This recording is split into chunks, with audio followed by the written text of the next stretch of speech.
Ayan guys, I love you so much. I love you to all. Mabuhay tayong lahat. Andito na naman ang iyong lingkod, si Julas Vlog, at nagsasabi lagi na mag-iingat tayo kung saan man tayo sa mundong ito nilagay ng Panginoon. Take care always, and mabuhay tayong lahat. God bless all the time, and thank you sa lahat ng followers ng Julas Vlog, sa lahat ng nanonood, sa lahat ng nag-subscribe ng Julas Vlog. Thank you so much. Mabuhay tayong lahat, and God bless all.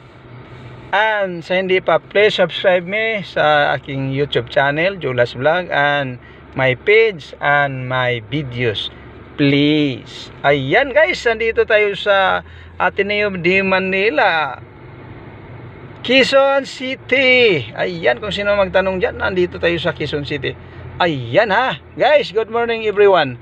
Good morning, good afternoon, good evening. Ayan, kompletong Ricardos natin guys. Ayan, kung sino man ang nagtanong dyan kung saan tayo, dito tayo sa Ateneo de Manila. Ayan, Quezon City. Ayan guys, napakagandang tanawin. So again, good afternoon everyone. Thank you, and mabuhay tayo lagi. Bye-bye.